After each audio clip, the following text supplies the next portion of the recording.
Pennsylvania has been at the center of revolutions. First, there was the American Revolution, in which the colonies broke away from England.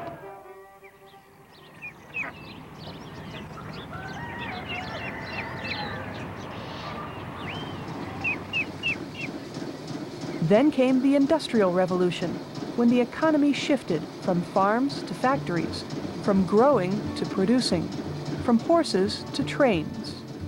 We set the ties, we cut the stone, we lay the rails for the railroad. We break our backs with pick and axe, with sweat and strain. We move the trains, with sweat and strain. We move the trains. And at the heart of the Industrial Revolution was the Allegheny Ridge. It provided coal, iron, and steel, the ingredients of the Industrial Revolution, to a waiting nation. The ridge was the engine of America during the Industrial Revolution.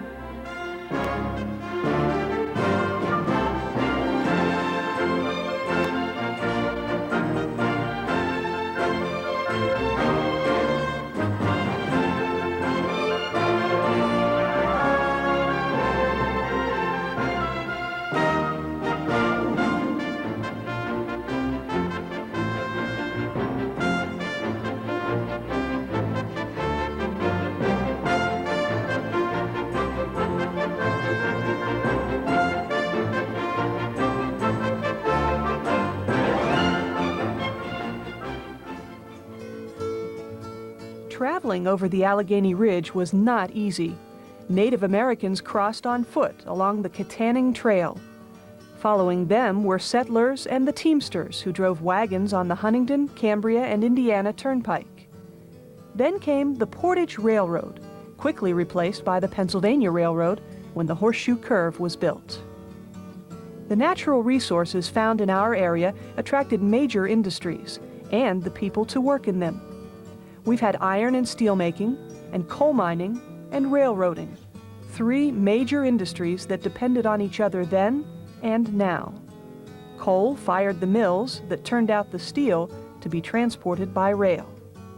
These industries attracted thousands of immigrants. They were our grandparents, and our great-grandparents, and our great-great-grandparents.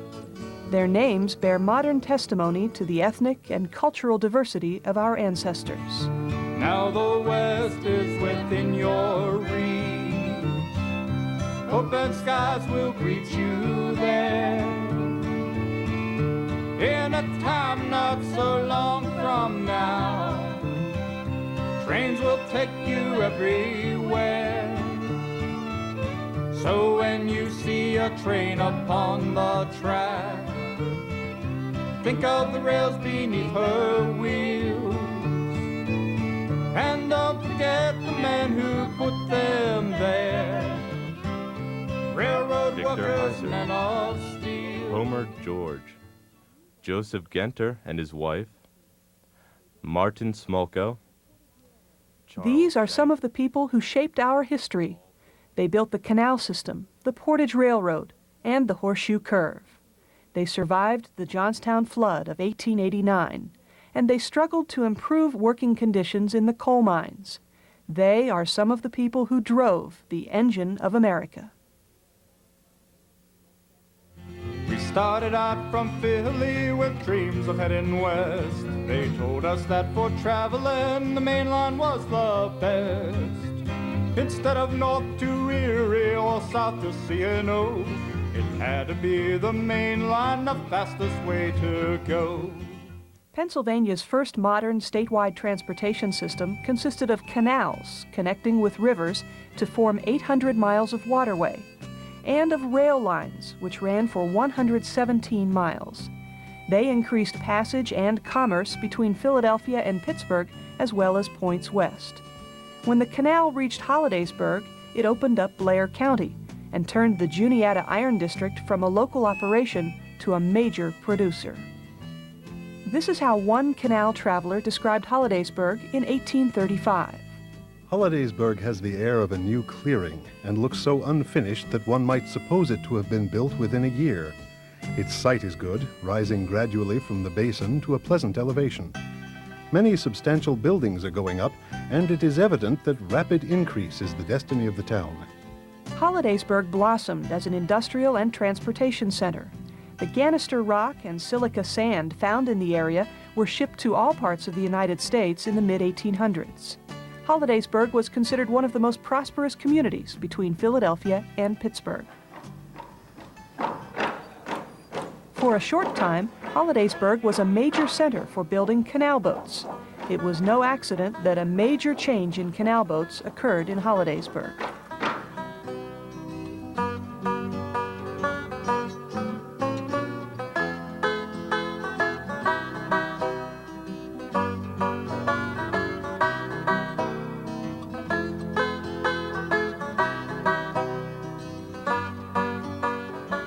David Tate Kramer of Hollidaysburg became a mule driver at the age of 10. He would lead the mules along the canal bank, stopping every 10 miles to change mules. David walked anywhere from 8 to 18 miles a day, depending on the load, and usually worked a 6-hour shift. We had to obey a state speed limit of 4 miles an hour. Since we were moving so slowly, our passengers could jump off the boat, raid a farmer's field, and get back on. I shouldn't tell you this, but sometimes the crew did it too.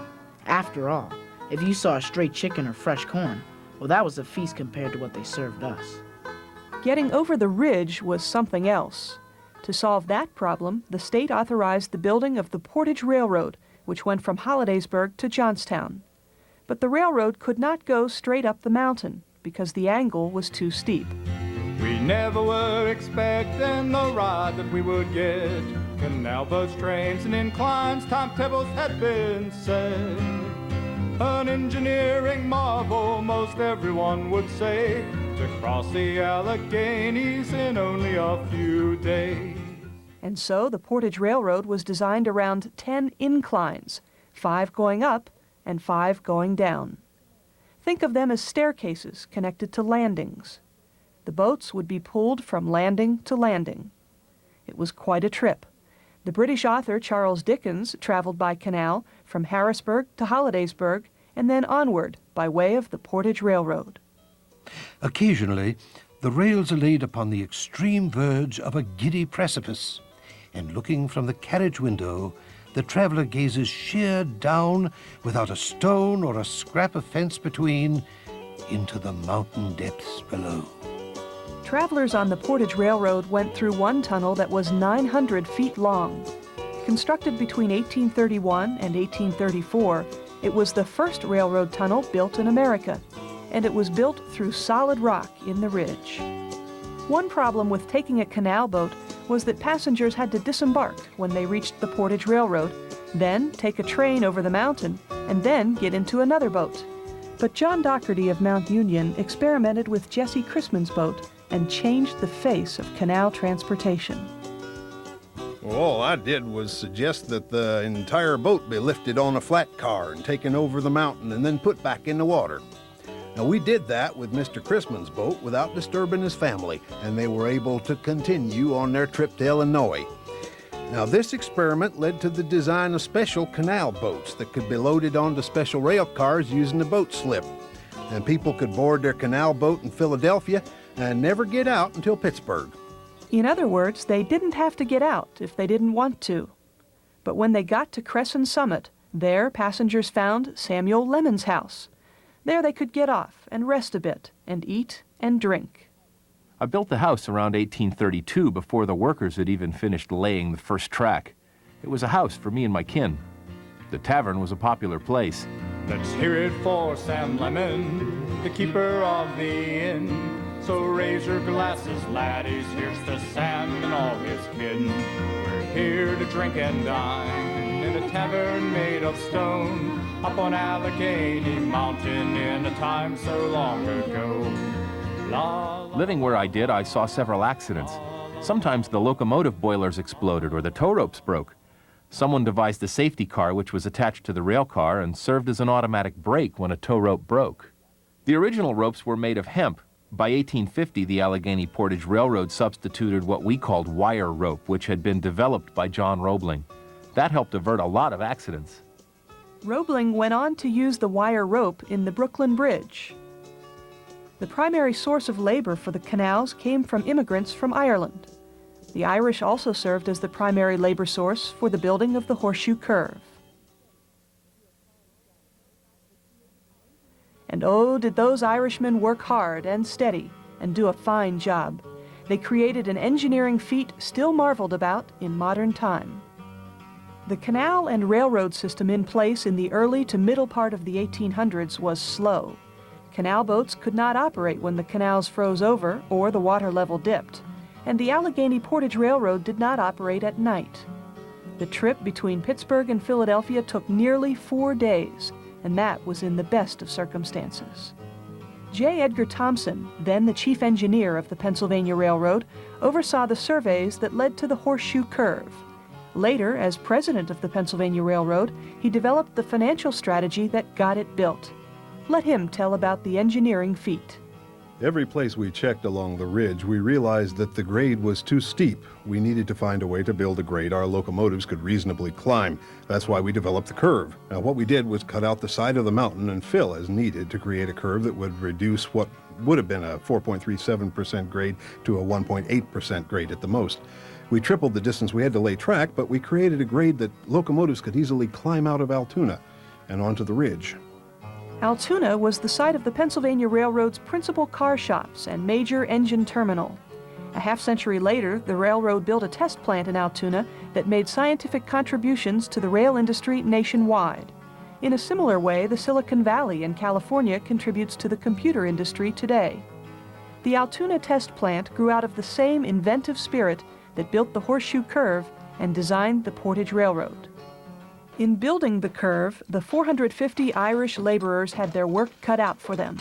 All they had were picks, shovels, wheelbarrows, sledges, hand drill bars for boring shot holes, and their strong backs. They used black powder as their explosive. The only piece of big equipment was a 5-ton rail car into which the laborers dumped earth that was used later on for fill.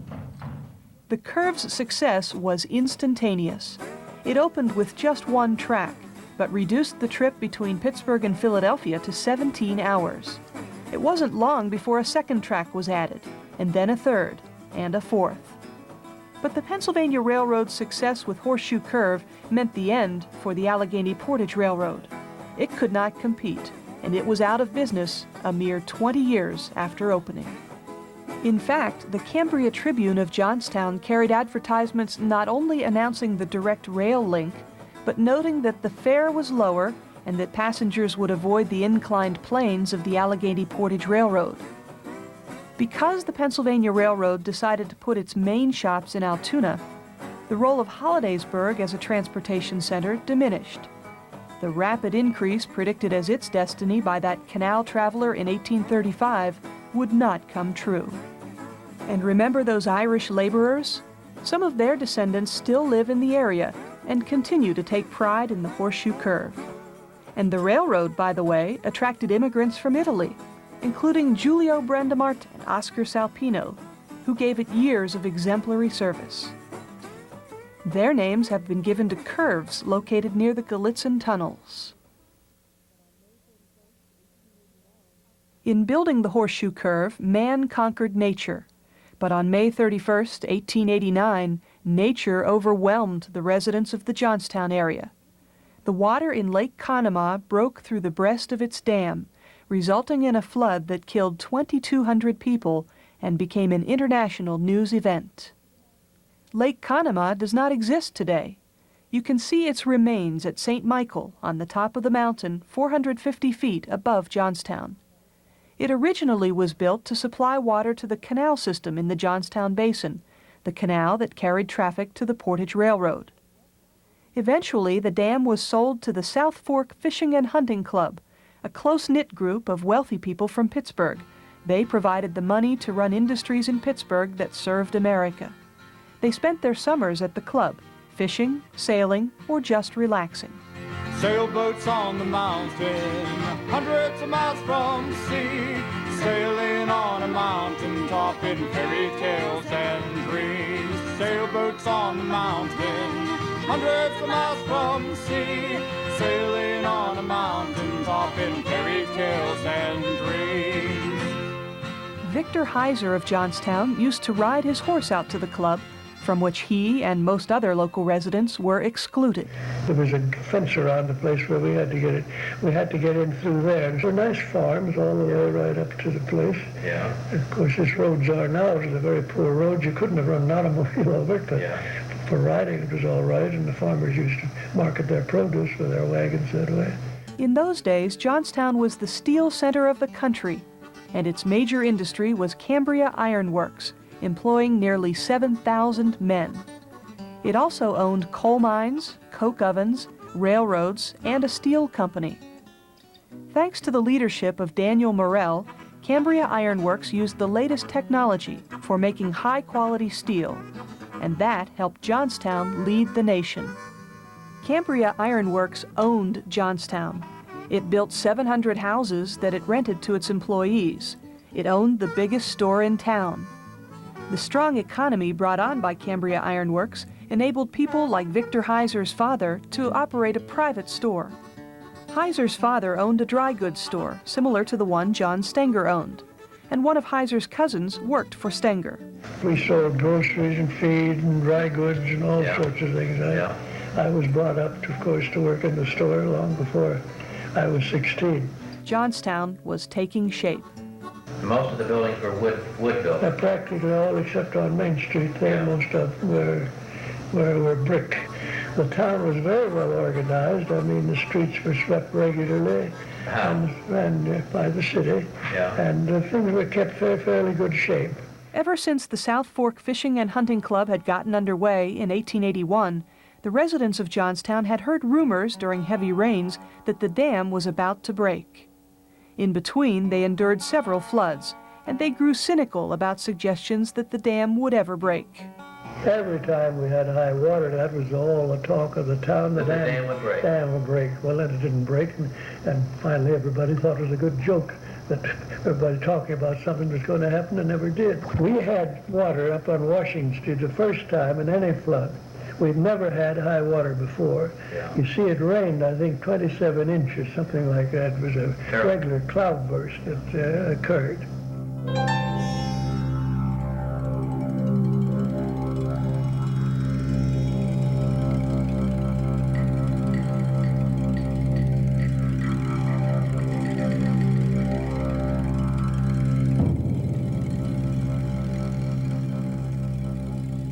And then the dam broke. It gave way in the middle.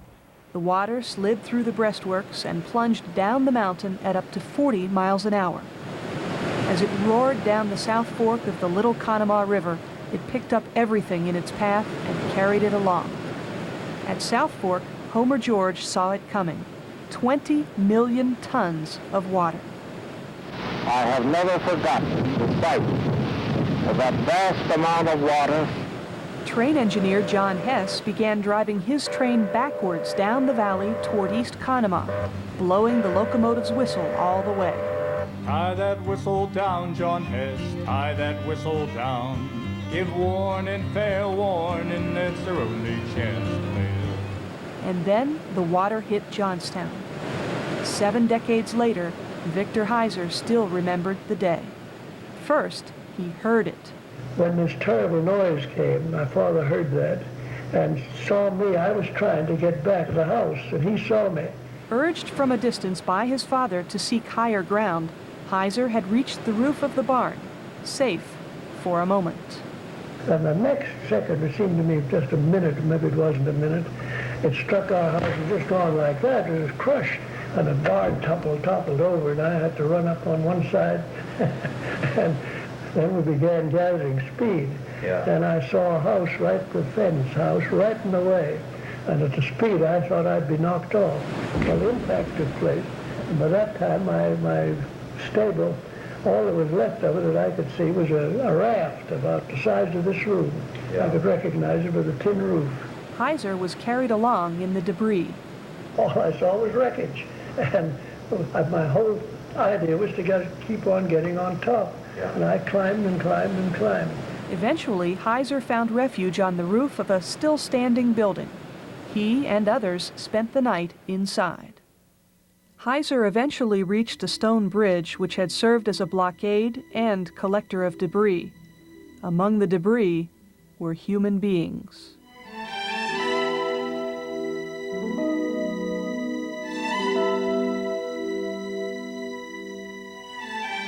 When I got down there to the bridge, this thing was burning, and I heard cries, and another man near me. I said, let's go and see what this is. And we went out, and here was a woman caught with her leg in the wreckage, and the fire coming on. Well, we had no tools or anything. We tried our darndest to pull her out, and we just couldn't.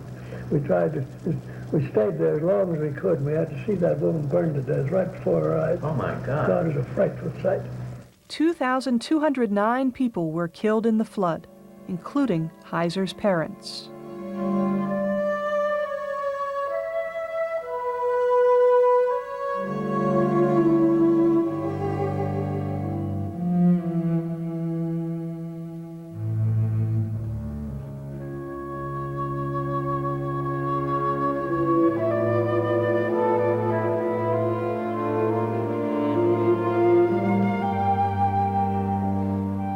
Rescue efforts began immediately. Clara Barton brought her newly created Red Cross to Johnstown to assist, and additional aid poured in. Johnstown was reborn. The break in the dam provided the Pennsylvania Railroad with an opportunity to run a rail line up the valley. The Berwind White Coal Mining Company could now link St. Michael with its main operation at Windber. Many people had known about the rich deposits of coal in the area, but until the railroad provided transportation to outside markets, mining was not a major activity. The opportunities for work attracted a new wave of immigration from Eastern and Southern Europe. Miners at Windber had a much harder fate. They worked 10 long hours while others worked just 8. They knew they had to organize, the union was their choice. But the company refused to hear, the miners had no voice. And the boss said, Work conditions were often poor, and workers unionized wherever they could. Joseph Genter of Spangler led the organizing campaign in Windber. The men at Windber had several grievances. They were working 10 hours a day, while men at other mines were working 8. They weren't being paid for so-called dead work. That is, the time they spent cleaning their tools, clearing the rock, or shoring the ceilings in the mine shafts.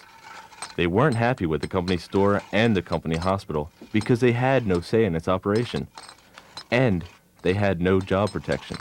If they dissented, they were fired. In fact, if you said something to upset the boss, he'd say, "Take your tools and go." the company gave them no choice, to walk out they staged.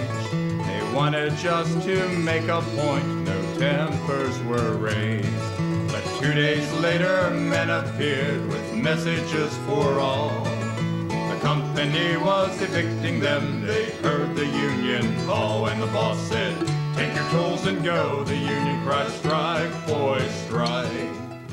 One of the major local organizers was Paul Bills. We staged a walkout on April 2nd, and 2 days later the company sent the sheriff to evict us and our families from company housing.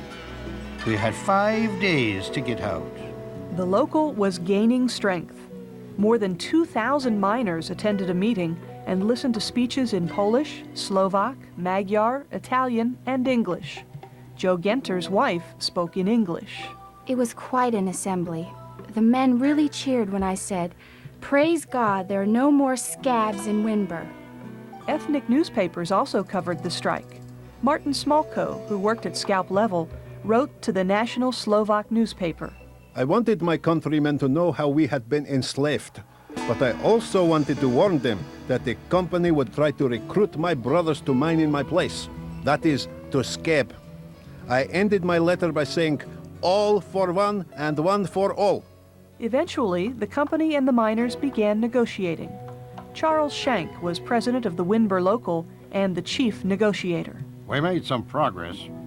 The company agreed to some of our demands, but when they said they wanted to impose their wage scale, which was 3 years out of date, I said, well, boys, there's nothing doing here. We might as well get out. The massacre occurred the day after Easter. Paul Bills, who was wounded, tells the story. We held a peaceful meeting outside of town where we were harassed by a constable. He fled to a councilman's home, and some of our numbers broke into the house and caused some damage looking for the constable.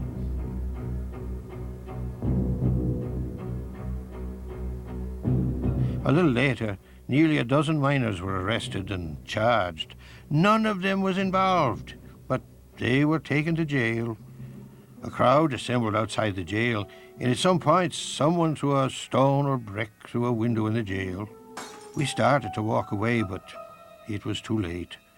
The company had several guards outside the jail, and they fired on the crowd. They killed 3 men outright. They wounded me and shot a 10-year-old boy in the groin. 17 others had received some kind of wounds. The dead men were unarmed.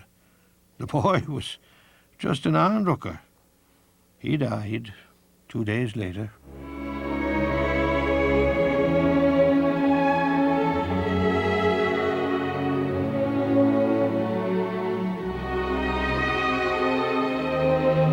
Although the company guards were charged, they were never convicted for the wrongful deaths in Windber.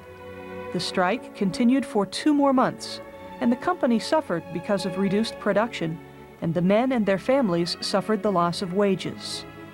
In July, the union settled its strike on the district level. Bargaining from a diminished position, the district could not include in the agreement newly established locals such as the one at Windber. It wasn't until the 1930s that miners were able to unionize at Windber without fear of reprisal. Now the West is within your reach. Open skies will greet you there. In a time not so long from now, trains will take you everywhere. Now you know how important the Allegheny Ridge was, not just to those who lived here, but to all of America.